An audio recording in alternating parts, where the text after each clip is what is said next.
Hello everyone, मैं AP Singh आपका स्वागत करता हूं अपने YouTube channel APS study zone पर।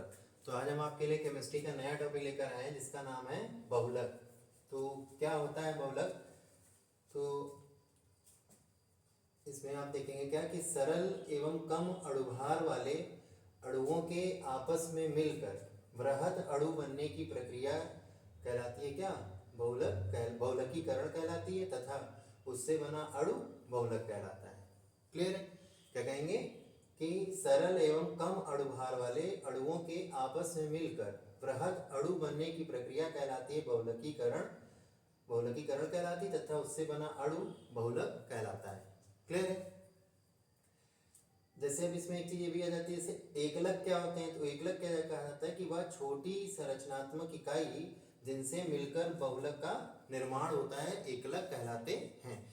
मतलब जब दो या दो से अधिक जो एकलक होते हैं उन वो पहली बात तो छोटी इकाई होती हैं, उन छोटी इकाइयों के आपस में मिल करके जब एक बड़ी इकाई बन जाती है, बड़ा एक वो बन जाता है, समूह बन जाता है, तो उसको हम लोग बोलते हैं क्या? आपका बहुलक कहते हैं। क्लियर? और जो बहुलक बन रहा है उस प्रक्रिया को हम लोग बोल देते हैं क्या? बहुलकीकरण कह देते हैं। क्लियर है? नेक्स्ट देखते हैं क्या बहुलकीकरण की मात्रा। क्या कहते हैं? बहुलकीकरण की मात्रा। तो ये क्या होती है? किसी बहुलक में उपस्थित एकलक इकाइयों की संख्या को कहते हैं क्या? बहुलकीकरण की मात्रा कहते हैं। मतलब जितनी उसमें एकलक इकाइयां होंगी वही उसकी क्या कहलाएगी? बहुलकीकरण की मात्रा कहलाएगी। क्लियर है? क्या कहेंगे? जो एकलक की इकाइयां होती है बहुलक में वही उसकी क्या कहलाती है? बहुलकीकरण की मात्रा कहलाती है। क्या था? किसी बहुलक में उपस्थित एकलक इकाइयों की संख्या को बहुलकीकरण की मात्रा कहते हैं। ठीक है? फिर आ जाता है क्या आपका समबहुलक। समबहुलक क्या होते हैं?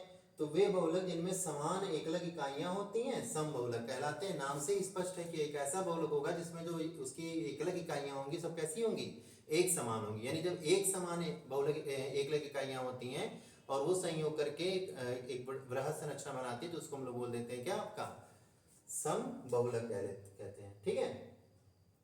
नेक्स्ट कह रहा है जैव बहुलक। जैव बहुलक में क्या कह रहा है? वे बहुलक जो सूक्ष्म जीवों द्वारा बने एंजाइमों द्वारा अपघटित हो जाते हैं जैव बहुलक कहलाते हैं। क्या कहेंगे? कि वे बहुलक जो सूक्ष्म जीवों द्वारा बने एंजाइमों द्वारा अपघटित हो जाते हैं जैव बहुलक कहलाते हैं। क्लियर है? नेक्स्ट क्या है? पॉलीथीन। पॉलीथीन क्या होता है? तो पॉलीथीन का जो सूत्र होता है हम लोग क्या करते हैं कि पहले आपका CH2 डबल बॉन्ड CH2 लेते हैं। ठीक, इससे बनता है क्या? हमारा डबल बॉन्ड जो होता है कन्वर्ट हो जाता है सिंगल बॉन्ड और बन जाता है क्या? हमारा single bond CH2 single bond CH2 के होल पावर n हो जाता है। क्लियर है? n क्या होता है? तो आपको पता है n होता है क्या? हमारा नंबर ऑफ मोल्स होता है। ठीक है? फिर आता है नायलॉन 6। नायलॉन 6 क्या है? नायलॉन 6 को कैप्रोलैक्टम की जल के साथ उच्च ताप पर अभिक्रिया के कराने से प्राप्त किया जाता है। क्या कहेंगे कि नायलॉन 6 क्या है? नायलॉन 6 को कैप्रोलैक्टम की जल के साथ उच्च ताप पर अभिक्रिया कराने से प्राप्त किया जाता है। तो कहलाता है क्या? हमारा वो कहलाता है क्या? हमारा नायलॉन 6 कहलाता है। होता कैसे? तो कैप्रोलैक्टम का सूत्र है आपका, देखिए क्या? CH2 सिंगल बॉन्ड n से क्या है? सिंगल बॉन्ड H लगा है, फिर सिंगल बॉन्ड C जुड़ा हुआ किससे? आपका डबल बॉन्ड से, फिर सिंगल बॉन्ड CH2, फिर सिंगल बॉन्ड आपका क्या?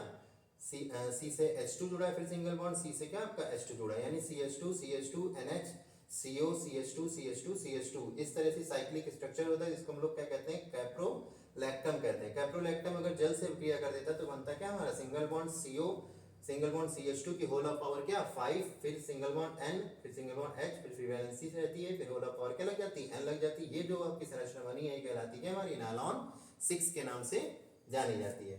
क्लियर है? फिर आ जाता है क्या आपका नायलॉन 6 क्या होता है? ये भी क्या था? खाली नायलॉन 6 था। ठीक है? अब कह रहे हैं नायलॉन 6 क्या है? तो इसका निर्माण हेक्सामेथिलीन डाईएमीन एवं एडिपिक अम्ल का उच्च दाब एवं ताप पर संघनन करके किया जाता है।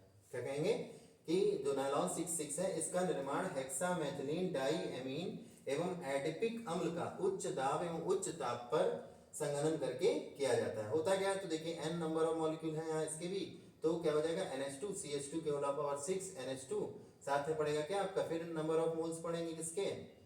HOOC CH2 के होल पावर 4 COOH, जिसमें से NH2 निकल जाएगा, यानी कुछ मोल जो होंगे H2O के निकल जाएंगे। बनेगा क्या हमारा? Single bond N single bond H single bond क्या? CH2 के होल पावर 6, फिर single bond N single bond H single bond C double bond O, फिर सिंगल बॉन्ड CH2 के होल पावर 4, फिर single bond C, double bond O, single bond O और क्या लग जाएगी, N लग जाएगी। क्लियर है? तो ये जो बना आपका क्या बना, नायलॉन 6 ऊपर वाला क्या था, तो ये नायलॉन 6 था। क्लियर है? फिर कहता है पॉली एक्रिलोनाइट्राइल क्या होता है। पॉली एक्रिलोनाइट्राइल भी एक तरह का बहुलक है, इसको हम लोग पैन के नाम से जानते हैं, PAN लिख दिया जाता है, ठीक है। तो पैन के नाम से हम लोग इसको जानते हैं। क्या नाम है, तो पॉली एक्रिलोनाइट्राइल, ठीक है। क्या होता है ये, तो वाइनाइल साइनाइड के योगात्मक बहुलक को ही क्या कहते हैं हम लोग, पॉली एक्रिलोनाइट्राइल के नाम से जानते हैं। क्या कहेंगे कि वाइनाइल साइनाइड के योगात्मक बहुलक को ही पॉली एक्रिलोनाइट्राइल कहते हैं। क्लियर है? नेक्स्ट कह रहा है रबड़। रबड़ क्या होता है, तो रबड़ आपका क्या होता है कि रबड़ भी तरह का बहुलक होता है, लेकिन रबड़ को हम लोग दो मुख्य भागों में क्या कर सकते हैं, बांट देते हैं। वैसे तो जो रबड़ होता है आपको पता है कि रबड़ एक हीविया ब्रेसिलेंसिस नाम का एक पौधा होता है जिसके लैटेक्स से बनाया जाता है। क्लियर? क्या कहेंगे, हीविया ब्रेसिलेंसिस नाम का एक पौधा होता है जिसके लैटेक्स से रबड़ बनाई जाती है। रबड़ मुख्यतः आपकी कितने प्रकार की होती है, 2 प्रकार की होती है। एक रहता है आपका प्राकृतिक रबड़, दूसरा हो जाता है कौन सा आपका, संश्लेषित रबड़, जिसको हम लोग कृत्रिम रबड़ के नाम से भी जानते हैं। ठीक है, प्राकृतिक रबड़ में वही रबड़ आएगा जो मैंने आपको बताया कि हीविया ब्रेसिलेंसिस नाम का एक पौधा होता है जिसके लैटेक्स से क्या बनाई जाती है, रबड़ बनाई जाती है। तो ये आप ध्यान रखेंगे कि पौधे का नाम क्या है, तो हीविया ब्रेसिलेंसिस नाम का पौधा है जिसके लैटेक्स से रबड़ बनाई जाती है। ठीक है, दूसरा आ जाता है संश्लेषित रबड़। संश्लेषित रबड़ वो रबड़ होती है जो क्या की जाती है, बनाई जाती है आपके। क्लियर है? तो ये रहता है जो कि लैब में वगैरह बनाई जाती है। ठीक है, अच्छा, तो अब पॉलीएक्रिलोनाइट्राइल जो बता रहे थे वो भी आपका एक क्या है, बहुलक है। रबड़ भी बहुलक है, लेकिन पॉलीएक्रिलोनाइट्राइल जो बना था वो कैसे बना था, तो हम देख लेते क्या। एक्रिलोनाइट पहले होता क्या था, तो वाइनाइल साइनाइड के योगात्मक बहुलक को ही पॉलीएक्रिलोनाइट्राइल कहते थे, यानी पैन कहते हैं। ठीक है, बनता कैसे, तो नंबर ऑफ मोल्स पड़े होते किसके, एक्रिलोनाइट्राइल के पड़े होते। किसके पड़े होते हैं, एक्रिलोनाइट्राइल के। एक्रिलोनाइट्राइल क्या, तो CH2 double bond CH single bond CN पढ़ा क्या होता है, इसमें पेरोक्साइड डाल देते। पेरोक्साइड डालने से क्या हो जाती है, अभिक्रिया आगे होती है। तो उसमें क्या होता है, single bond CH2 single bond CH single bond C के CH से फिर सिंगल बॉन्ड पे जुड़ा होता है क्या, CN आपका यानी साइनाइड जुड़ा होता है।